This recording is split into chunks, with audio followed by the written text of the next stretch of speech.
There are just 2 days remaining until what could be the most consequential election of our lifetimes. And NBC News is out with its final poll, which shows both Vice President Kamala Harris and Donald Trump tied at 49% nationally.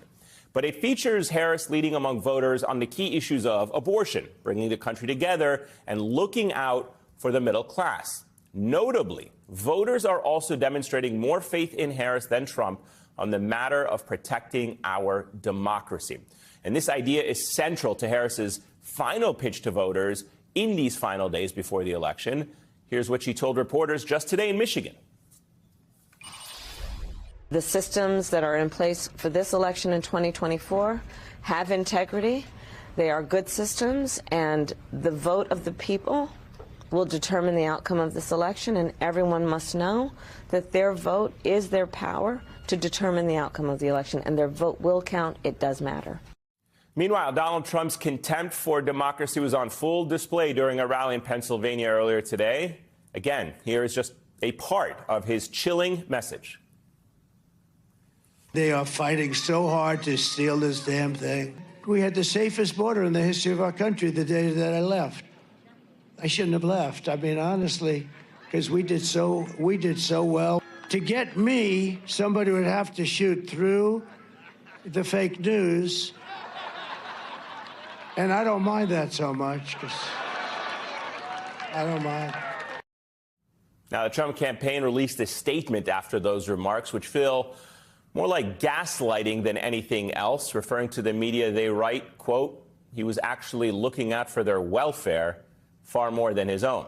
Now, Trump's consistently violent rhetoric lays bare a crucial difference between our two political parties, if you want to call them that. In a new piece, columnist Ezra Klein wrote in the New York Times, we are used to elections pitting Democrats against Republicans.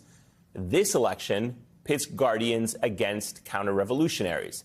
Harris surrogates and supporters are united not by shared policy goals, but by a shared defense of American institutions. That's the core reason that Harris's coalition is noticeably disparate among groups of people. As her running mate Tim Walz brags, we got Bernie Sanders, Dick Cheney, and Taylor Swift on the same ticket. Now, leaving Taylor Swift out for a moment, what on earth do Bernie Sanders and Dick Cheney have in common besides both being Americans who simply want democracy here to survive? Meanwhile, the Trump coalition is united by a shared distrust and desire to take control of American institutions.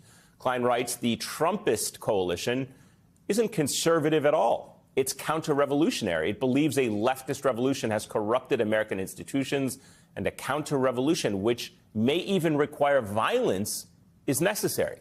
That's why the Trump side has elevated people like Elon Musk, who has been using his social media platform and Trump rallies to peddle anti-immigrant election voter fraud conspiracies, and RFK Jr., who built his entire failed presidential campaign around a whole host of conspiracies, including baseless theories about vaccines and antidepressants. And in today's Republican Party, you don't get to keep your seat at the table unless you are willing to defend the biggest conspiracy of them all. You think it's okay to spread false rumors about fraud and undermine the integrity of the election, regardless of what happens? Dana, the liberal media has done a better job of spreading misinformation. Oh, come on, Senator. You believe that the election will be free and fair. So does that mean that you are confident that if Donald Trump loses, I know you think he's going to win, but let's just play this out, if he loses, that he will concede? I'm confident that he's going to win without any question. And yes, I do believe that we will have a fair election. We will honor the results, and we will celebrate the 47th president being Donald Trump. Imagine, just for a second, imagine how different things would be if the power players within the Republican Party cared less about winning and actually more about America. Imagine if the GOP had turned never Trump after the Access Hollywood tape, after the January 6th insurrection, after we learned about the draconian Project 2025. Instead, the party went all in on their winning horse, endorsing racism, xenophobia, sexism, endorsing violent rhetoric and acts of violence, endorsing a backsliding of our democracy and doing everything to help Trump get another 4 years in power, enabling Trumpism to seep even deeper into the pores of America and live on far beyond 2024. Joining me now is Michael Moore, Academy Award-winning filmmaker and host of the Michael Moore podcast. Michael, it's great to have you back on the show. You know, I don't want to go back to 2016, but you obviously predicted at the time that Trump would win. Last month, you wrote Trump is toast. You know, we're almost 48 hours out from perhaps seeing our first results, but do you stand behind that today? Oh, even more so. I just keep wondering the gift that the Trump campaign keeps giving us. I don't think they realize, I don't think they really are in touch with where the majority of Americans are at. The majority of Americans do not want this divisiveness. They don't want a threat of violence. We are okay to disagree with each other, but that's where it ends. We go to vote. Who wins, wins. Half the time I've been very happy with who's won, and the other half of the time I haven't been. And we move on with our lives. The fact that the way that what you just played here, I hadn't heard Trump utter those words. I'd heard somebody say that he said them, but to hear him say that about they can shoot through the media, the assassins, go ahead and fire, and all those other things you just played, it's like they really believe that the average normal American wants to hear that. They actually believe that we don't like immigrants.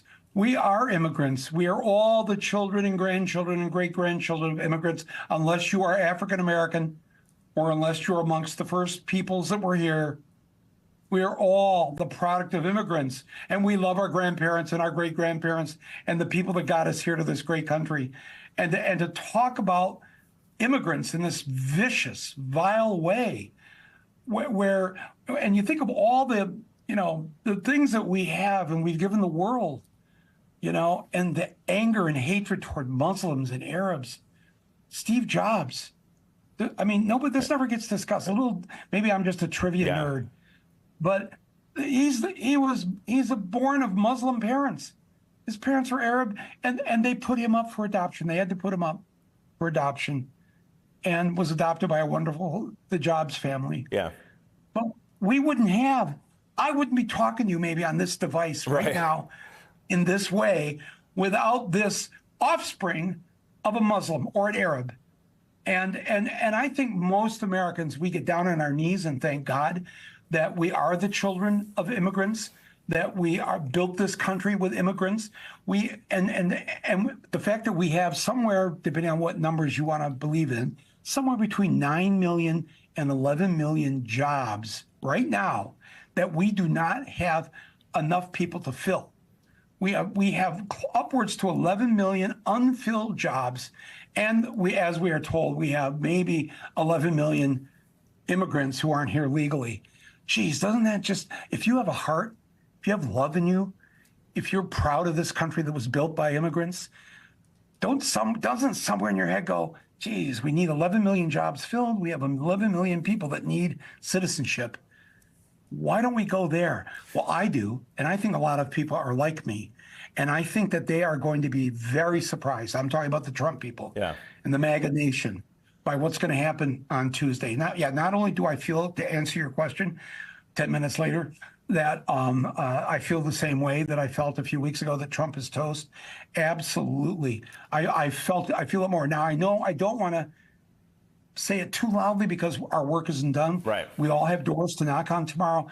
We all have to make sure we get people to vote. I've asked everybody to think of 3 people that maybe they know at work or school or whatever that aren't going to vote.